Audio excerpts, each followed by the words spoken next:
Jason Lloyd just lit a match, and the fire isn't dying down anytime soon. After Kevin Stefanski's firing, Lloyd made headlines by suggesting the Cleveland Browns should trade Myles Garrett. Despite the defensive end's record-breaking season, the take was immediately met with disbelief. Why move a player who led the league in sacks, pressures, and quarterback hits? But the backlash didn't stop at football logic. It exposed something deeper. Critics quickly pointed to Lloyd's history of tearing down high-performing black athletes.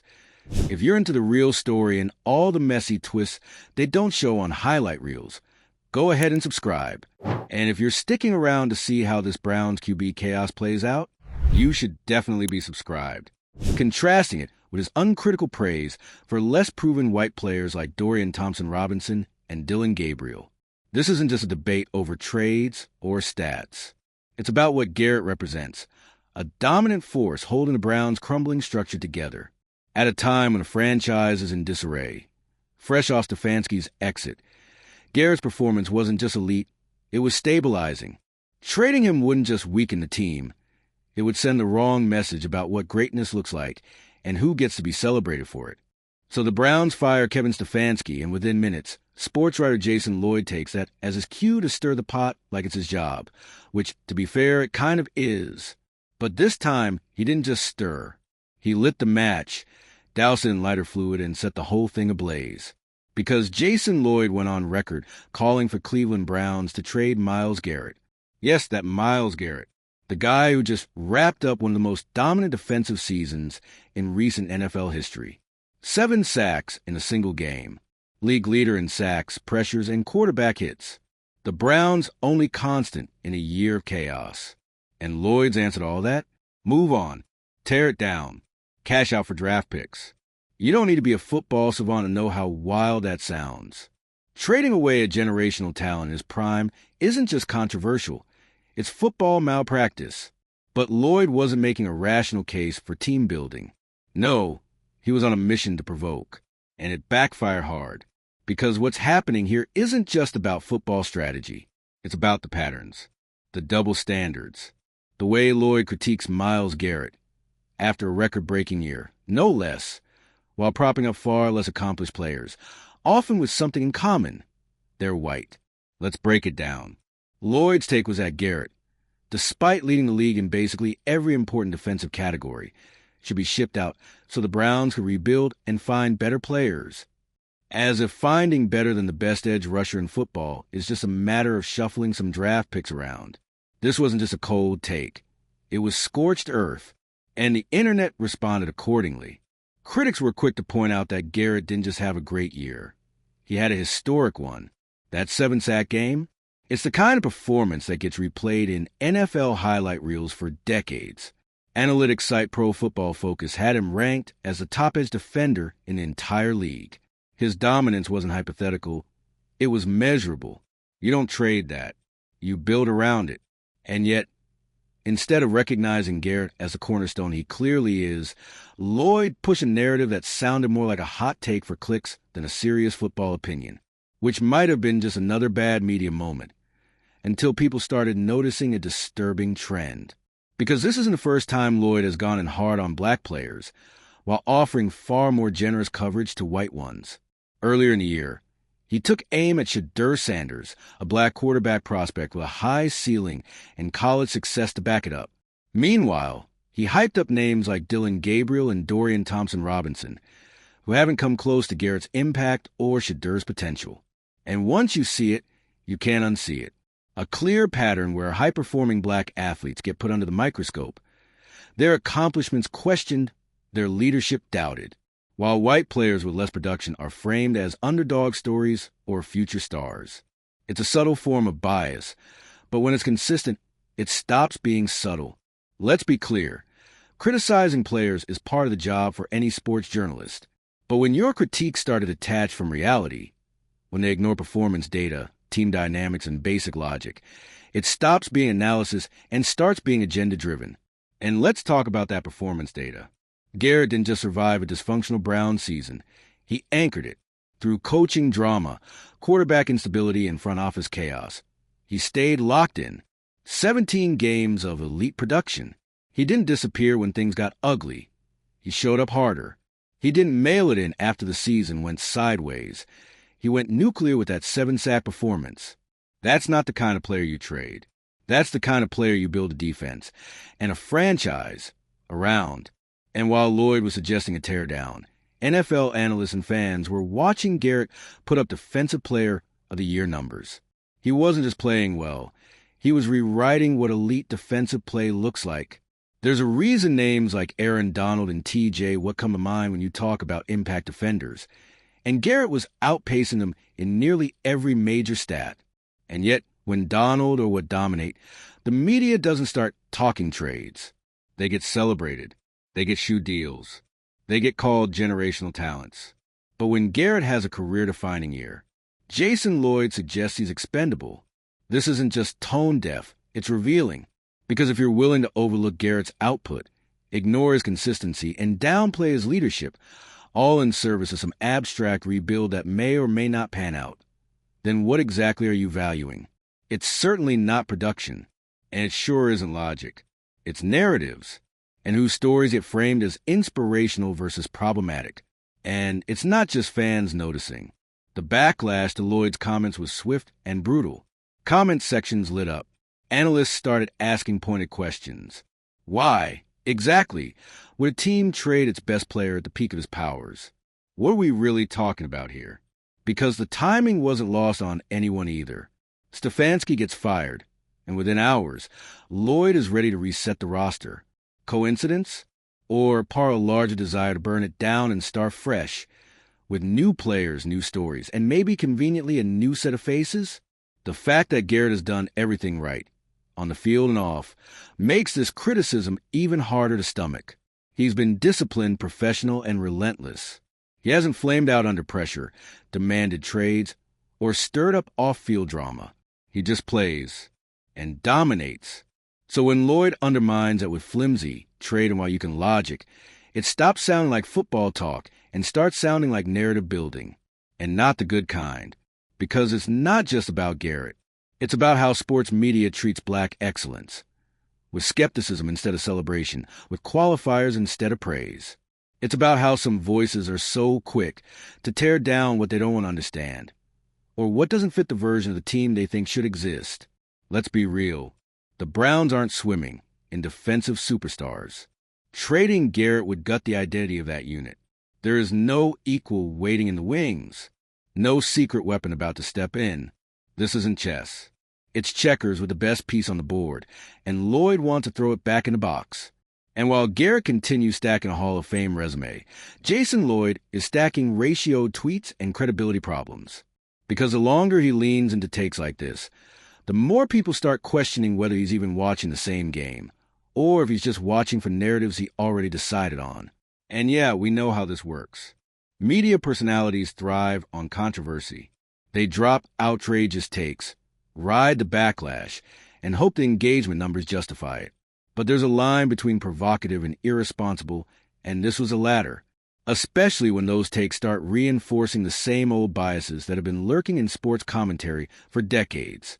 The fans see it, the players feel it, and the trust erodes a little more every time. Meanwhile, Myles Garrett will probably keep his head down, hit the gym, and do what he's always done, dominate. Because no amount of media spin can erase what he's done on the field. The tape doesn't lie. The numbers don't lie. But sometimes, the narratives do. And the longer journalists like Lloyd cling to those narratives instead of the data, the more they risk becoming irrelevant. Because in an era where fans can pull up stats in seconds, the days of hot takes with no substance are numbered. The audience is smarter now. They know when something doesn't add up. And this didn't add up from the jump. So, if you're watching this thinking, did Jason Lloyd really think anyone would buy this? You're not alone. Drop a comment and let us know where you stand. Should Garrett be untouchable? Or is there any world where a trade makes sense? And if you're tired of these wild media takes, hit that like button, share this video, and subscribe for more deep dives into the chaos of sports media. Because the drama never stops, and neither do we. And here's the thing, this whole mess didn't unfold in a vacuum. The timing, the tone, the target, it all points to something deeper than just one wild take. It's part of a larger issue in how players like Myles Garrett are covered. When a black superstar turns an historic season, statistically dominant, universally respected, a literal anchor for a franchise, and the conversation isn't about how to maximize his prime, but whether to ship him off. That's not football logic. That's coded messaging dressed up as analysis. Because if Garrett's not safe from this kind of scrutiny, who is? You don't hear this kind of talk when white defensive stars dominate. Aaron Donald had entire seasons where his team was mid, and yet no one dared suggest the Rams dump him for picks. J.J. Watt spent years carrying a Texans team to nowhere, and the media still treated him like a national treasure. But Garrett, after putting up video game numbers on a dysfunctional team, gets hit with a "what they traded him" narrative. It's not subtle. And to make it worse, Lloyd wasn't just throwing out a hypothetical. He pushed the idea. He made a campaign. As if dealing Garrett was somehow the bold, genius move the Browns needed. As if giving up their only consistent defensive weapon, while they have no clear replacement, was going to spark some magical reset. It's backwards logic, and fans saw right through it. Let's be real, this isn't Madden. You don't just trade your top-rated edge rusher and expect everything to work out because you've got a couple of day 2 draft picks coming your way. Garrett isn't just some roster piece. He's a foundational player. You don't rebuild away from that. You rebuild around it.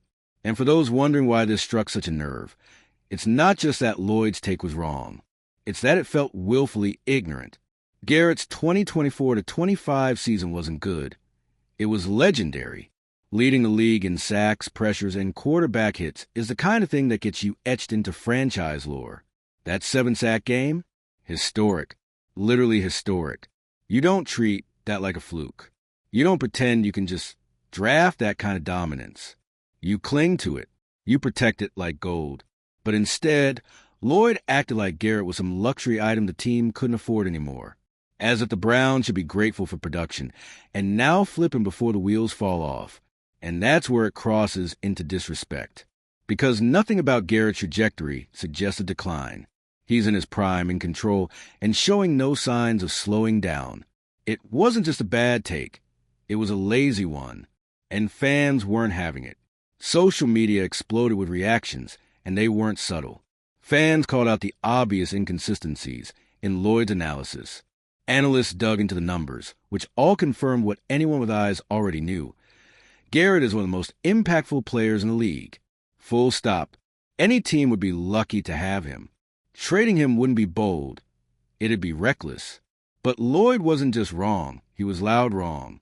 And that's where the controversy turned toxic. People started digging, looking at past takes. And yeah, the trend emerged fast.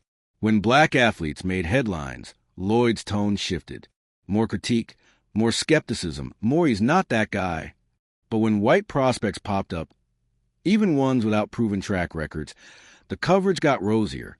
They were scrappy. They were overlooked. They had intangibles.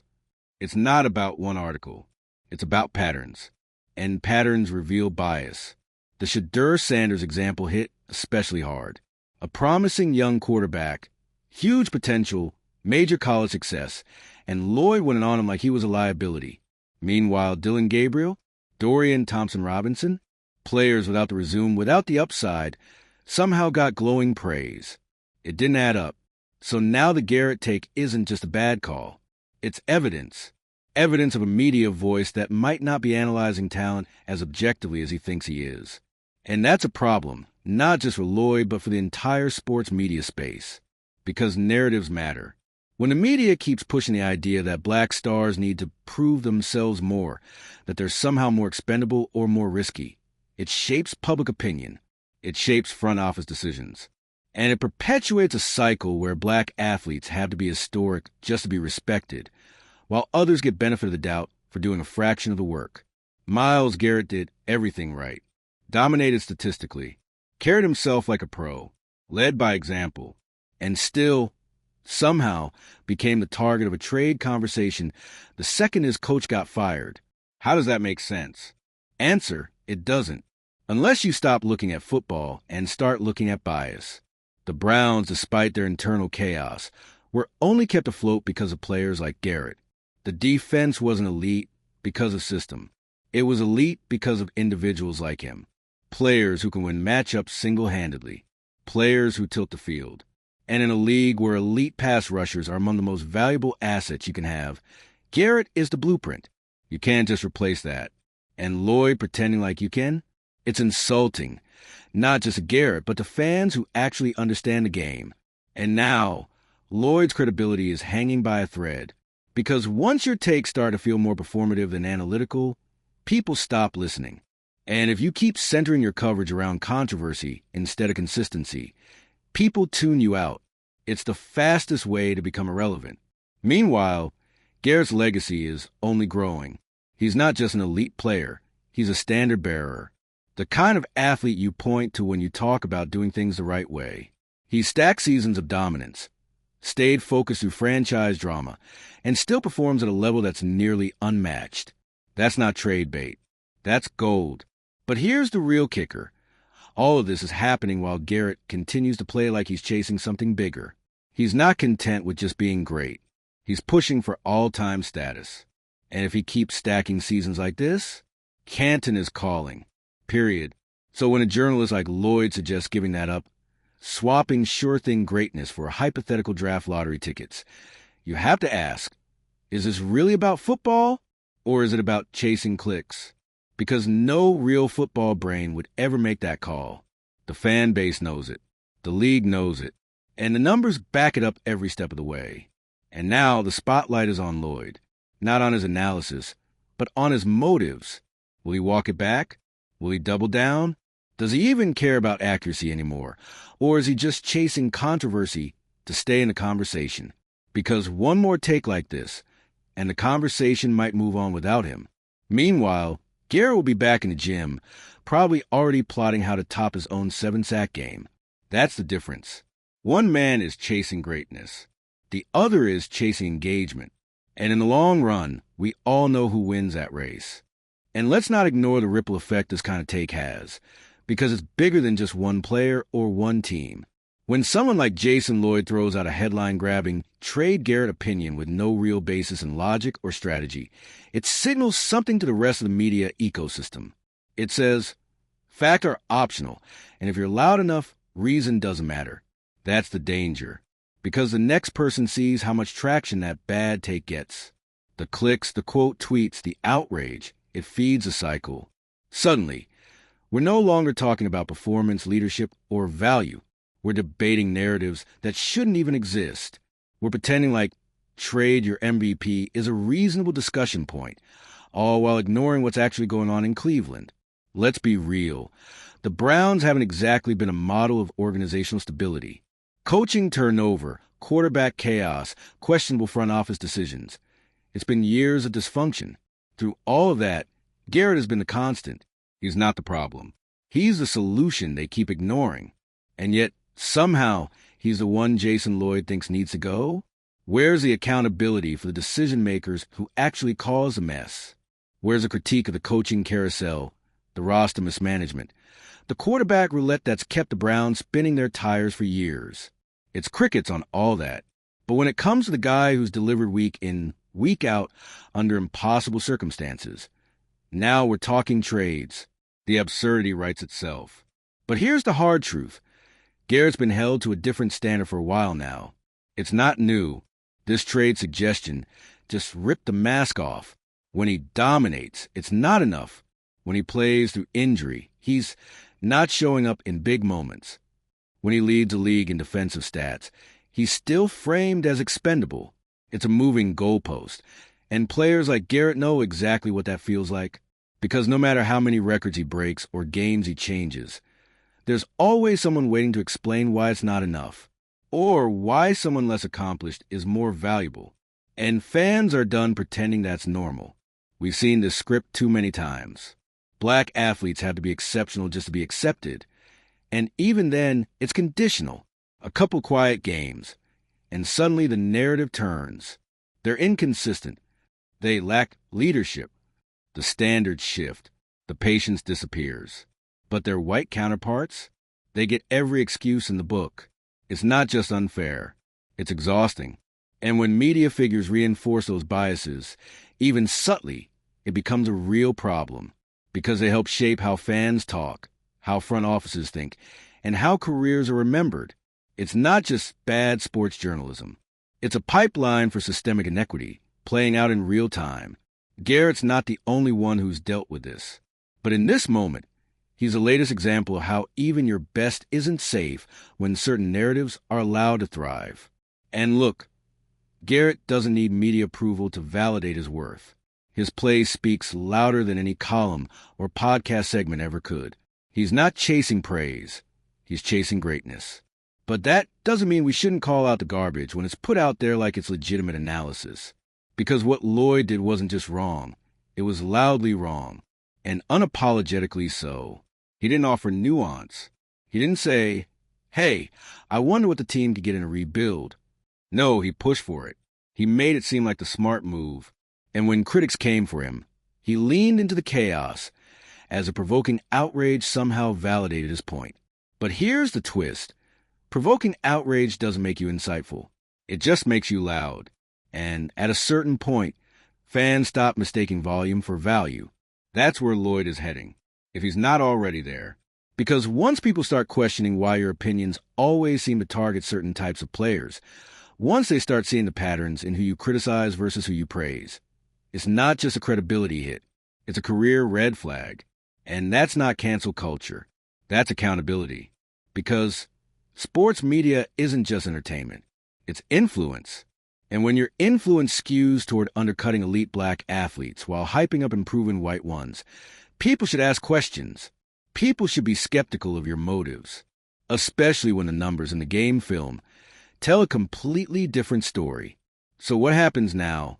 Garrett keeps grinding, keeps leading, keeps doing everything the right way, because that's who he is.